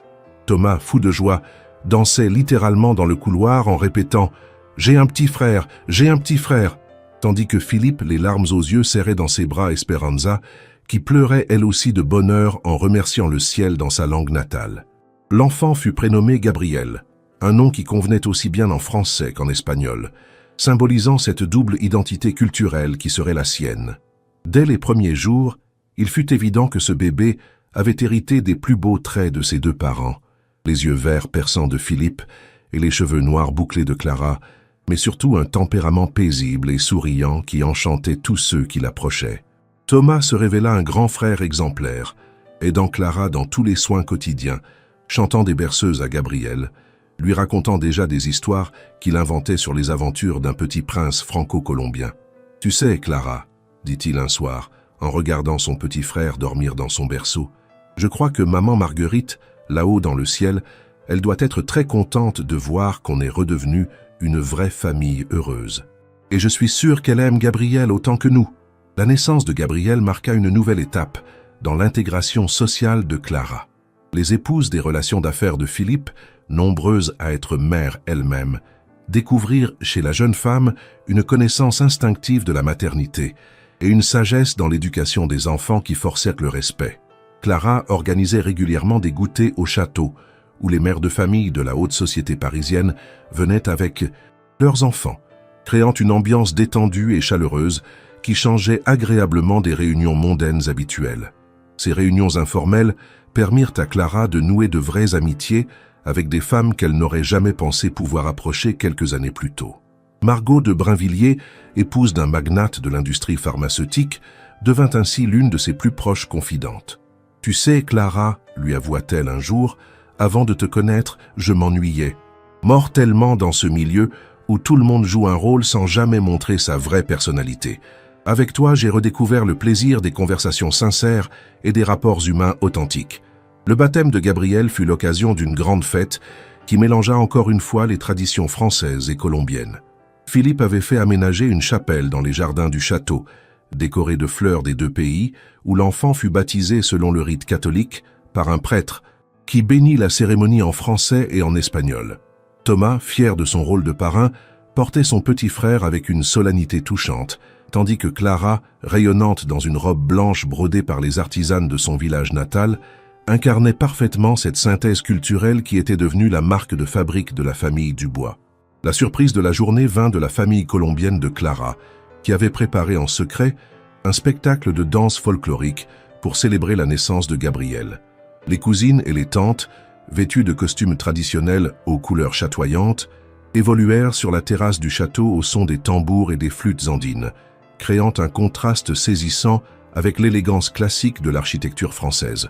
Les invités parisiens, d'abord surpris par cette explosion de couleurs et de rythmes exotiques, se laissèrent rapidement séduire par la joie communicative de ces danses ancestrales. « Vous voyez, dit Clara à Philippe, en regardant leurs invités français tenter maladroitement d'imiter les pas de cumbia que leur enseignaient ses cousines, la culture, ce n'est pas quelque chose qu'on perd quand on s'intègre dans un nouveau pays, c'est quelque chose qu'on partage pour enrichir sa nouvelle patrie. Cette philosophie de l'intégration par l'enrichissement mutuel, plutôt que par l'assimilation pure, devint rapidement l'un des chevaux de bataille de la fondation que Clara avait créé pour aider les immigrés latino-américains. L'été qui suivit la naissance de Gabriel fut particulièrement heureux pour la famille Dubois. Philippe avait fait aménager une nurserie dans la maison secondaire qu'il possédait sur la Côte d'Azur, permettant à Clara de se reposer tout en profitant du climat méditerranéen avec ses deux fils. Thomas, qui avait maintenant 13 ans et montrait qu'une maturité remarquable, aidait sa belle-mère à s'occuper de Gabriel avec une tendresse qui émouvait tous ceux qui les observaient. C'est pendant ces vacances estivales que Clara reçut une nouvelle qui allait encore une fois bouleverser leur existence.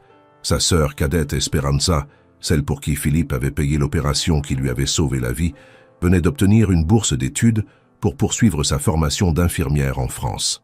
Clara, lui annonça sa mère au téléphone. Esperanza. Ça a été accepté à l'université de médecine de Marseille. Elle va pouvoir réaliser le rêve que tu as dû abandonner quand tu as émigré. Cette nouvelle remplit Clara d'une joie mêlée de nostalgie. Voir sa petite sœur avoir la chance de réaliser les études qu'elle-même avait dû interrompre représentait une forme de justice poétique qui la touchait profondément. Philippe, comprenant l'importance de ce moment pour sa femme, proposa immédiatement d'aider Esperanza à s'installer en France et de compléter sa bourse d'études si nécessaire. « Ta famille, c'est ma famille maintenant », lui dit-il simplement. « Et l'éducation, c'est le plus beau cadeau qu'on puisse offrir à quelqu'un. » L'arrivée d'Esperanza en France marqua une nouvelle étape dans l'évolution de la famille Dubois. Cette jeune fille de 22 ans, intelligente et déterminée, apportait un souffle de jeunesse et de fraîcheur qui ravit particulièrement Thomas. Enfin, il avait quelqu'un de sa génération avec qui partager ses passions et ses questionnements d'adolescent. Esperanza, de son côté, était émerveillée par le château, par le mode de vie de sa sœur, mais aussi et surtout par l'amour évident qui unissait tous les membres de cette famille recomposée. « Tu sais, Clara, » lui confia Esperanza lors de leur première soirée en tête-à-tête, « quand tu nous as annoncé que tu épousais ton patron milliardaire, on a d'abord cru que c'était juste pour les papiers ou pour l'argent. Mais maintenant que je vous vois ensemble, je comprends que c'est de l'amour véritable. Et Thomas, comme il t'aime, on dirait vraiment que tu es sa vraie mère. » Ces mots simples mais sincères confirmèrent à Clara qu'elle avait réussi son pari le plus difficile, créer une vraie famille unie par l'amour plutôt que par les convenances sociales. L'automne apporta un nouveau défi professionnel pour Clara. Sa fondation pour les immigrés latino-américains avait pris une ampleur considérable, aidant désormais plusieurs centaines de femmes chaque année à s'intégrer en France. Le succès de cette initiative avait attiré l'attention du gouvernement français, qui proposait à Clara de devenir conseillère officielle pour les questions d'intégration des populations latino-américaines. « Madame Dubois, » lui expliqua le directeur de cabinet du ministre de l'Intérieur, « votre expérience personnelle et votre réussite remarquable font de vous la personne idéale pour nous aider à améliorer nos politiques d'accueil et d'intégration. » Cette proposition officielle représentait une reconnaissance extraordinaire pour une femme qui, 3 ans plus tôt, était encore une employée de maison sans papier. Clara hésita longuement avant d'accepter, se demandant si elle avait les compétences nécessaires pour ce rôle de responsabilité. Ce fut Philippe qui la convainquit. « Clara, tu as réussi l'intégration la plus spectaculaire qu'on puisse imaginer. Qui mieux que toi peut comprendre les difficultés de ces femmes et les aider à les surmonter? Et puis, tu auras tous les moyens nécessaires pour transformer tes idées généreuses en actions concrètes. » L'acceptation de ce poste gouvernemental par Clara fit sensation dans les médias français. Les journaux titraient sur « La Cendrillon colombienne devenue conseillère ministérielle » ou « De femme de ménage à consultante du gouvernement », le conte de fées de Clara Dubois. Ces articles, généralement bienveillants, racontait l'histoire extraordinaire de cette immigrée qui était devenue en quelques années l'une des femmes les plus influentes de France dans le domaine de l'intégration sociale. Mais Clara garda toujours les pieds sur terre, rappelant dans chaque interview que son succès personnel ne devait pas faire oublier les milliers d'autres femmes immigrées qui luttaient quotidiennement pour s'intégrer dans la société française sans avoir eu sa chance exceptionnelle. « Mon histoire », déclarait-elle lors d'une conférence de presse, ne doit pas être vue comme un exemple à suivre, mais comme une preuve que chaque immigré porte en elle des talents et des richesses que notre pays a tout intérêt à découvrir et à valoriser. Mon rôle, c'est d'aider à révéler ses potentiels cachés. Thomas, maintenant âgé de 14 ans, suivait avec admiration les activités professionnelles de sa belle-mère. Il avait décidé d'apprendre parfaitement l'espagnol pour pouvoir l'aider dans ses missions auprès des communautés latino-américaines. « Clara, » lui dit-il un soir, « plus tard, je voudrais travailler avec toi dans ta fondation. Je crois que c'est plus important d'aider les gens que de juste gagner de l'argent comme papa. » Cette remarque toucha profondément Clara, qui réalisa que son influence sur Thomas dépassait largement le cadre familial pour l'orienter vers des valeurs de solidarité et d'engagement social. Le petit Gabriel, maintenant âgé de 6 mois, grandissait dans cette atmosphère d'amour et d'ouverture multiculturelle qui caractérisait désormais la famille Dubois. Il entendait quotidiennement parler français, espagnol et même quelques mots d'anglais que Thomas s'amusait à lui enseigner. « Regardez-le !»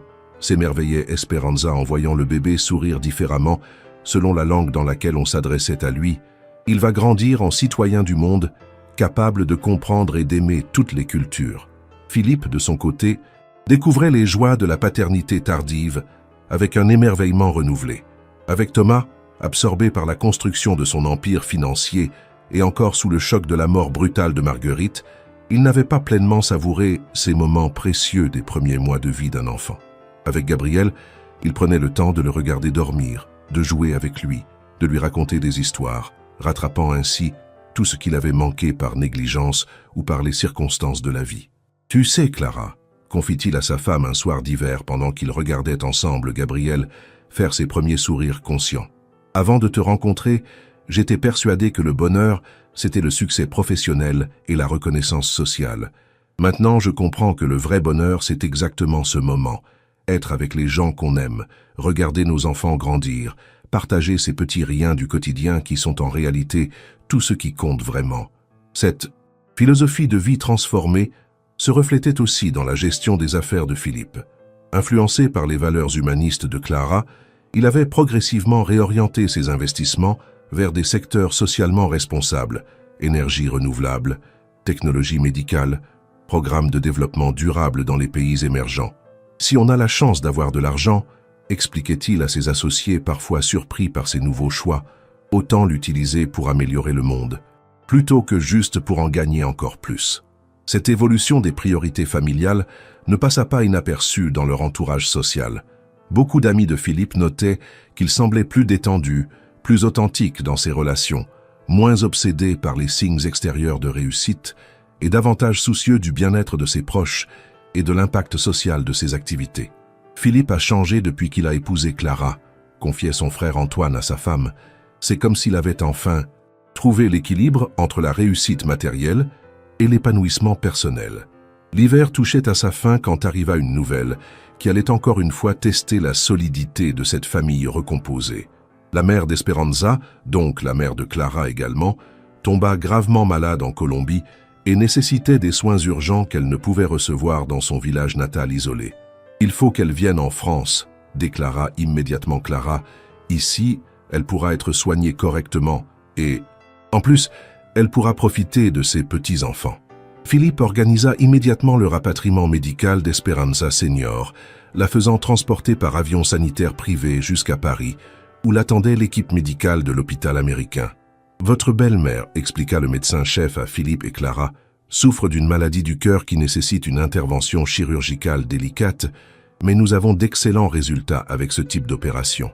Elle a toutes les chances de s'en sortir parfaitement. » Cette épreuve rassembla encore davantage la famille autour de Clara, qui vivait difficilement cette angoisse de voir sa mère entre la vie et la mort. Thomas, avec cette maturité précoce qui le caractérisait, prit naturellement en charge son petit frère Gabriel pour permettre à Clara de passer tout son temps auprès de sa mère hospitalisée. « Ne t'inquiète pas, Clara, » lui dit-il en la serrant dans ses bras. « Grand-mère Esperanza est forte comme toi.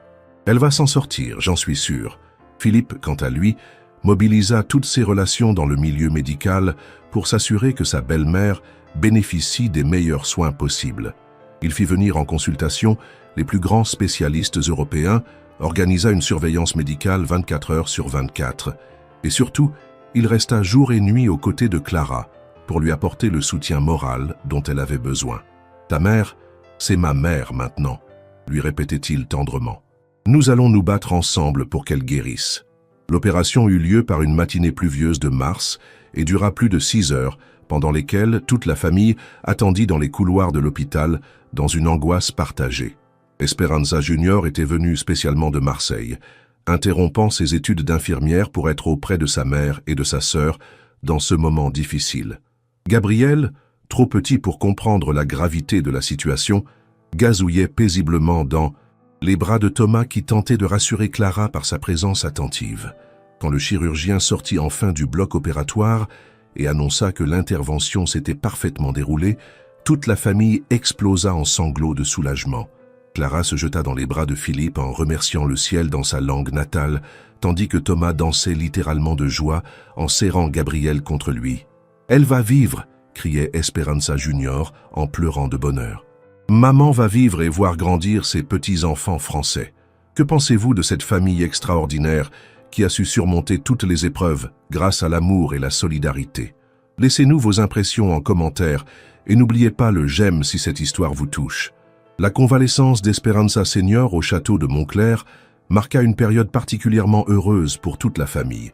Cette femme de 68 ans, qui n'avait jamais quitté son village, colombien de toute sa vie, découvrait avec émerveillement le luxe et le confort de la demeure des Dubois, mais surtout, elle savourait chaque instant passé avec ses petits-enfants et sa fille qu'elle avait cru perdre à jamais lorsque Clara avait émigré en France. « Mi nieta », disait-elle en prenant Clara dans ses bras, « tu as réussi quelque chose d'extraordinaire.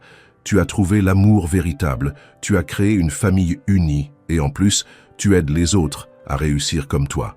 Je suis fier de toi. » Philippe fut particulièrement touché par la sagesse et la dignité de cette belle-mère, si différente de tout ce qu'il avait connu dans son milieu social habituel.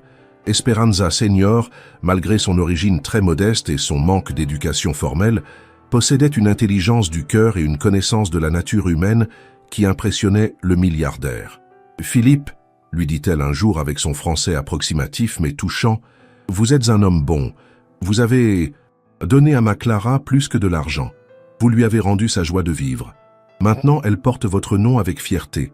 Et moi aussi, je suis fier d'être la grand-mère Dubois. » Thomas, quant à lui, adorait cette grand-mère colombienne qui lui racontait des légendes de son pays, lui apprenait des chansons en espagnol et surtout lui transmettait cette philosophie de vie simple et profonde qui caractérisait sa culture d'origine. « Grand-mère Esperanza, lui demanda-t-il un jour, comment on fait pour être heureux quand on n'a pas beaucoup d'argent ?» La vieille dame sourit tendrement. « Mon petit Thomas, le bonheur, ça ne s'achète pas avec de l'argent. Ça se construit avec l'amour qu'on donne et qu'on reçoit, avec les moments partagés en famille, avec la satisfaction d'aider ceux qui ont besoin de nous. Ton papa était déjà riche en argent, mais c'est Clara qui l'a rendu riche en amour. » Cette période permit aussi à la famille de redécouvrir les plaisirs simples de l'existence.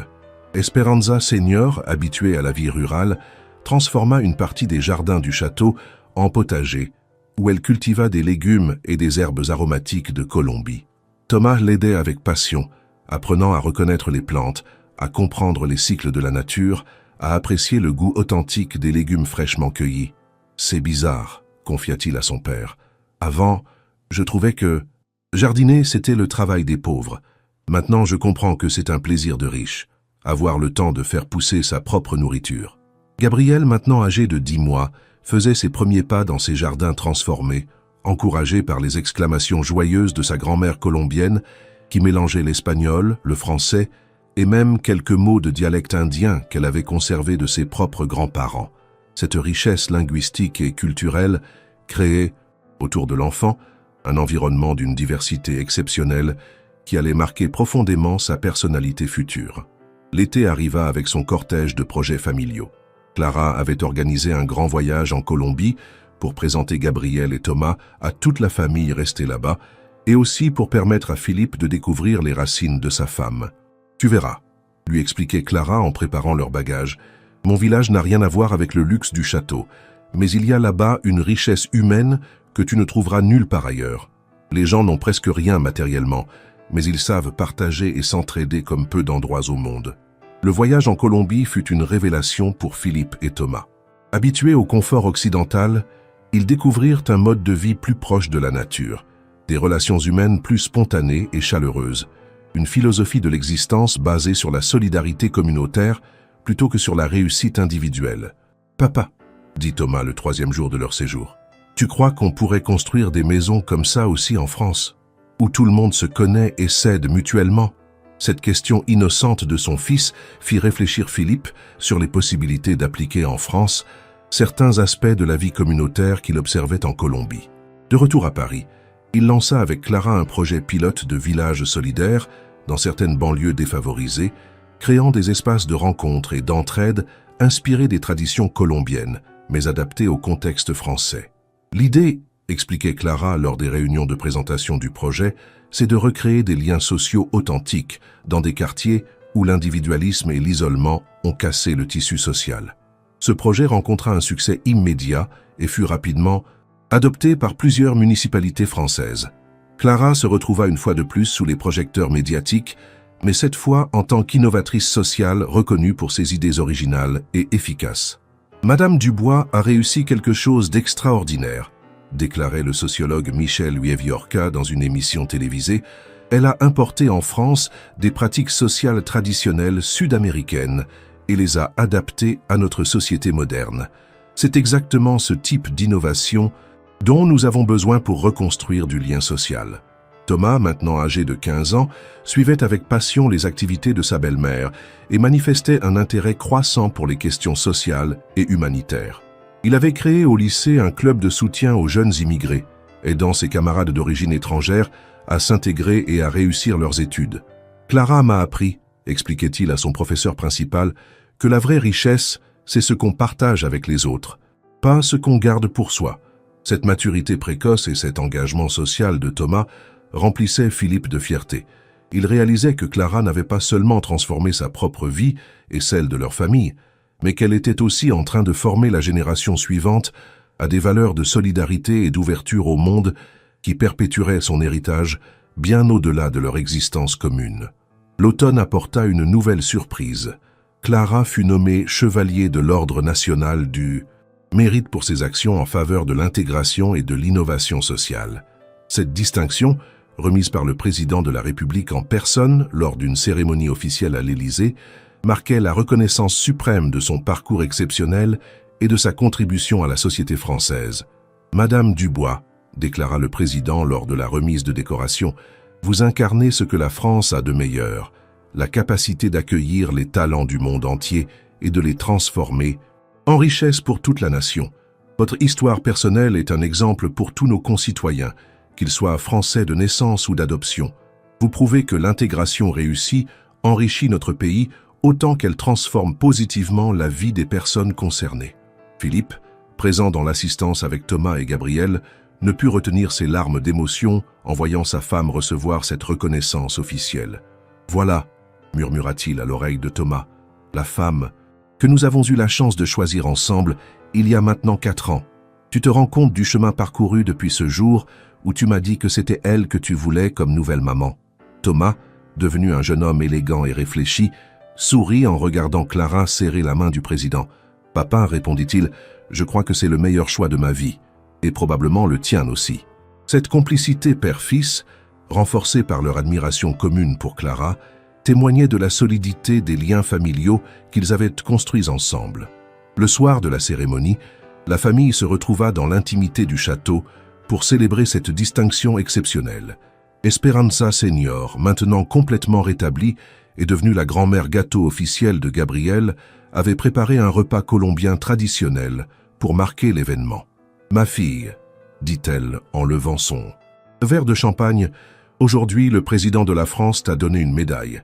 Mais moi je te donne quelque chose de plus précieux, ma fierté de mère et ma certitude que tu continueras à rendre le monde meilleur autour de toi. » Gabriel, maintenant âgé de 15 mois et commençant à prononcer ses premiers mots dans un mélange touchant de français et d'espagnol, gazouillait joyeusement dans sa chaise haute, inconscient du caractère historique de cette soirée, mais participant à sa manière à la joie familiale générale. « Mama Clara, papa », répétait-il en tapant dans ses mains, ses premiers mots résumant à eux seuls l'essentiel, l'amour simple et inconditionnel qui unissait cette famille extraordinaire. L'hiver qui suivit fut consacré à l'expansion internationale des projets de Clara. Son concept de village solidaire intéressa plusieurs pays européens, et elle fut invitée à présenter ses innovations sociales dans de nombreuses conférences internationales. Philippe l'accompagnait souvent dans ses déplacements, découvrant avec elle l'Europe sociale et humanitaire, si différente du monde financier qu'il fréquentait habituellement. « Tu sais », confia Clara à Philippe lors d'un voyage à Bruxelles où elle présentait ses projets devant le Parlement européen. « Parfois j'ai l'impression de rêver. Il y a 5 ans, j'étais une immigrée sans papier qui faisait le ménage pour survivre. Aujourd'hui, je conseille des gouvernements sur les politiques d'intégration. C'est grâce à toi, Thomas, à l'amour que vous m'avez donné que j'ai pu révéler ce potentiel que je ne soupçonnais même pas en moi. Philippe la prit tendrement dans ses bras. Clara, ce potentiel, tu l'avais déjà quand tu nettoyais les chambres du château. Ce qu'on t'a donné, c'est juste l'occasion de le révéler. Mais le mérite, c'est entièrement le tien. Tu as transformé cette chance en quelque chose de magnifique qui profite à des milliers de personnes. C'est ça, la vraie réussite. Le printemps ramena avec lui une nouvelle heureuse.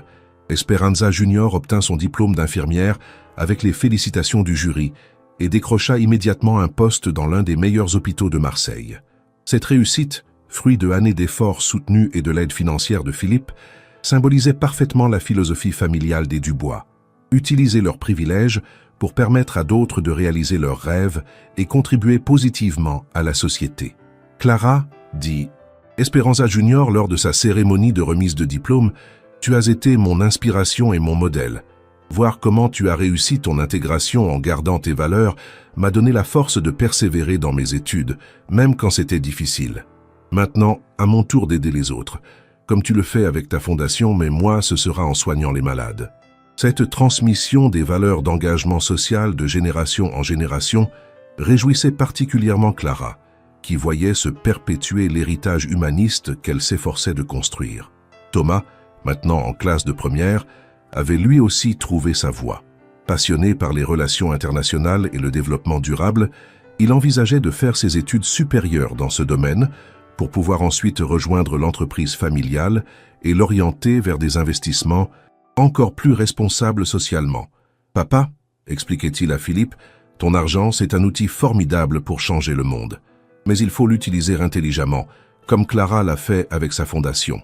Moi, je voudrais développer cet aspect de notre activité familiale. » Cette évolution de Thomas vers l'engagement social faisait la fierté de Philippe, qui réalisait que Clara avait non seulement sauvé leur famille de la tristesse et de l'isolement, mais qu'elle avait aussi transmis à son fils des valeurs qui feraient de lui un homme exceptionnel. « Thomas a gagné bien plus qu'une belle-mère, » confiait Philippe à son frère Antoine. « Il a gagné un modèle d'engagement et de générosité qui va influencer toute sa vie future. » Gabriel, quant à lui, grandissait dans cette atmosphère multiculturelle et cosmopolite qui caractérisait désormais la famille Dubois.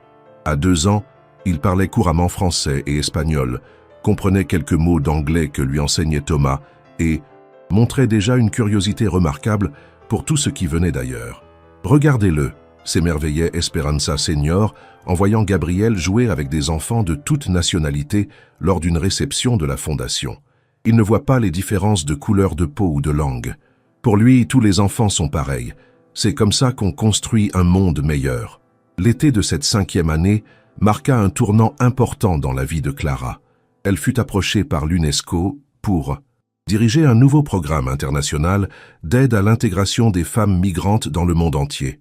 Cette proposition prestigieuse impliquait de nombreux voyages et une responsabilité considérable, mais elle offrait aussi l'occasion d'étendre à l'échelle planétaire les innovations sociales que Clara avait développées en France. « Philippe, » dit Clara en lui présentant cette opportunité, « cette mission représente exactement ce dont j'ai toujours rêvé, pouvoir aider les femmes immigrées partout dans le monde.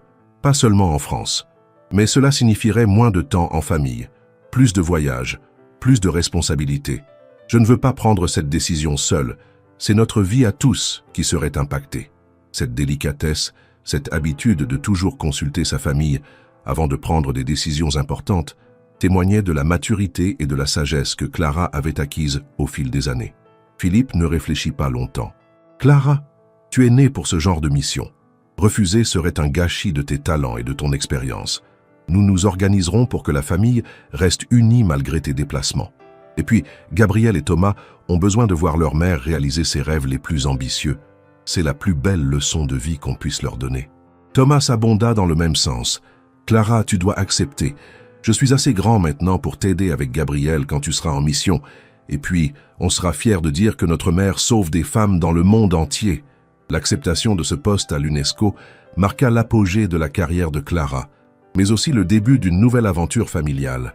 Philippe réorganisa ses activités professionnelles pour pouvoir accompagner sa femme dans certaines de ses missions, découvrant ainsi des pays et des cultures qu'il n'aurait jamais explorées dans le cadre de ses activités financières habituelles.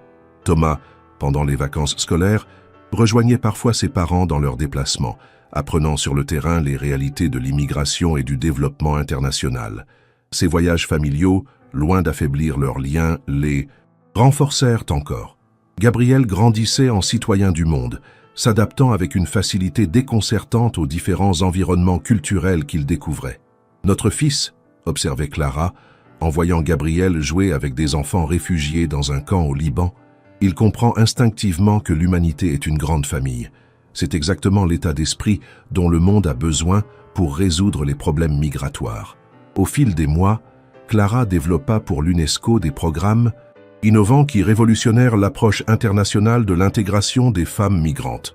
Son expérience personnelle, combinée à ses compétences professionnelles acquises et à sa connaissance intime des difficultés rencontrées par les immigrés, lui permettait de concevoir des solutions pragmatiques et efficaces que les experts traditionnels, malgré leur formation théorique, n'auraient jamais imaginées. « Madame Dubois », lui dit le directeur général de l'UNESCO lors d'une réunion à Paris, « vos programmes obtiennent des résultats exceptionnels parce qu'ils sont conçus par quelqu'un qui a vécu de l'intérieur les problèmes qu'ils prétendent résoudre.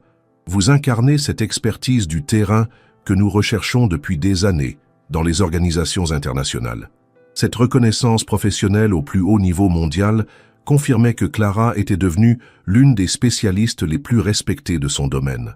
L'automne apporta une surprise de taille. Philippe et Clara apprirent qu'ils attendaient un deuxième enfant ensemble. Cette nouvelle, inattendue à leurs âges respectifs, remplit toute la famille d'une joie immense. « Un autre petit frère ou une petite sœur », exulta Thomas. « Gabriel va être ravi d'avoir quelqu'un avec qui jouer. » Et effectivement, Gabriel, maintenant âgé de 3 ans et parfaitement bilingue, manifestait déjà une excitation adorable à l'idée d'avoir un bébé dans la famille. « Philippe », dit Clara, en posant sa main sur son ventre, encore plat. « Tu te rends compte? Notre famille continue de grandir, de s'enrichir, de se diversifier. Cet enfant va naître dans un monde où l'amour dépasse toutes les barrières sociales et culturelles. Il aura un grand frère français, fils de milliardaire, un autre grand frère franco-colombien, une grand-mère colombienne, une tante infirmière. Quelle richesse! Cette diversité familiale, loin d'être source de complications, était devenue la plus grande force des Dubois. Philippe, maintenant, âgé de 67 ans mais rajeuni par l'amour et le bonheur familial, accueillait cette nouvelle paternité avec une sérénité teintée d'émerveillement. « Clara, chaque enfant que tu me donnes est un cadeau inespéré. Avec toi, j'ai découvert que l'amour n'a pas d'âge, que la vie peut toujours nous surprendre positivement et que les plus belles histoires commencent parfois quand on s'y attend le moins. » L'hiver fut consacré aux préparatifs de cette nouvelle naissance, mais aussi à la consolidation des projets professionnels de Clara, qui souhaitait pouvoir continuer ses missions UNESCO tout en s'occupant du nouveau bébé. L'organisation familiale, rodée par des années de vie commune harmonieuse, s'adapta naturellement à cette nouvelle configuration. Esperanza Senior, maintenant complètement intégrée dans la famille, se proposait déjà comme grand-mère à temps plein pour le futur bébé.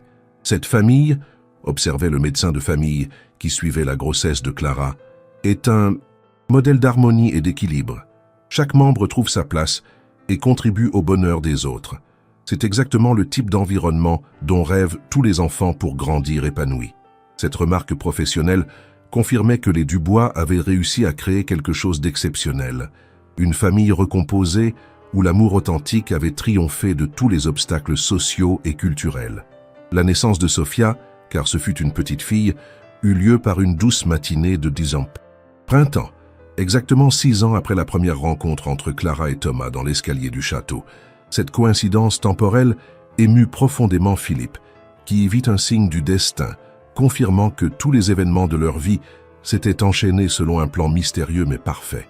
Sophia, dès ses premiers jours, manifesta un tempérament paisible et souriant qui rappelait celui de son frère Gabriel, mais avec quelque chose de plus déterminé dans le regard qui évoquait la force de caractère de sa mère. « Regardez-la », disait Clara en allaitant sa fille. « On dirait qu'elle sait déjà exactement ce qu'elle veut dans la vie. Je parie qu'elle sera encore plus forte et indépendante que nous toutes. » Thomas, maintenant âgé de 18 ans et sur le point d'entamer ses études supérieures, regardait cette petite sœur avec une tendresse protectrice qui touchait toute la famille. « Sophia », lui murmura-t-il, en la prenant délicatement dans ses bras. Tu as une famille extraordinaire qui t'attend. Papa qui t'apprendra la générosité, Clara qui t'enseignera le courage, Gabriel qui te montrera la joie de vivre, et moi qui te protégerai toujours. Cette promesse solennelle d'un grand frère aimant scellait définitivement l'unité de cette famille, où les liens du cœur avaient remplacé ceux du sang. Gabriel, maintenant âgé de 4 ans, accueillit sa petite sœur avec un mélange d'excitation et de responsabilité qui amusait tous les adultes. « Moi, je vais lui apprendre l'espagnol et le français en même temps », déclarait-il gravement. « Comme ça, elle sera super intelligente comme Mama Clara. » Cette précocité linguistique et culturelle de Gabriel, fruit de son éducation multiculturelle, annonçait déjà le type d'adulte cosmopolite et ouvert qu'il deviendrait. L'été qui suivit la naissance de Sofia fut peut-être le plus heureux de l'histoire de la famille Dubois. Le château résonnait des rires d'enfants, des conversations en 3 langues, des chansons colombiennes d'Esperanza, Señor, et surtout de cette harmonie familiale si rare dans les milieux privilégiés où les rapports sont souvent compliqués par l'argent et les héritages. « Vous savez, » confia Philippe à Clara, lors d'une soirée d'été dans les jardins illuminés, « il y a 7 ans, quand j'ai demandé à Thomas de choisir sa nouvelle maman, jamais je n'aurais imaginé que ce choix transformerait à ce point notre existence. Tu n'as pas seulement rendu Thomas heureux, tu nous as tous rendus meilleurs. » Clara serrant Sofia endormie contre elle tandis que Gabriel jouait aux pieds de Philippe et que Thomas lisait un livre sur le développement durable, sourit avec cette sérénité profonde des femmes comblées. « Philippe, cette famille, c'est le plus beau projet que nous ayons jamais réalisé ensemble. Plus important que toutes mes missions à l'UNESCO, plus précieux que toute ta fortune. Nous avons créé un petit monde où l'amour dépasse toutes les frontières et nos enfants grandiront en sachant que rien n'est impossible quand on s'aime vraiment. » Ainsi se terminait cette histoire extraordinaire, commencée par le choix d'un enfant de 12 ans qui avait préféré l'authenticité d'une employée de maison colombienne au calcul sophistiqué de la haute société parisienne. Thomas avait eu raison. Clara était effectivement celle qu'il fallait choisir, non pas parce qu'elle était riche en argent, mais parce qu'elle était riche en amour, en courage, en générosité, et en cette capacité si rare de transformer chaque vie qu'elle touchait en quelque chose de plus beau et de plus précieux. Et voilà la fin de cette histoire extraordinaire. Cette famille a-t-elle réussi à vous émouvoir? Que retenez-vous de ce conte moderne où l'amour triomphe de tous les préjugés sociaux? N'hésitez pas à laisser un j'aime et à partager vos impressions en commentaire. Parfois, les plus belles histoires d'amour naissent là où on les attend le moins.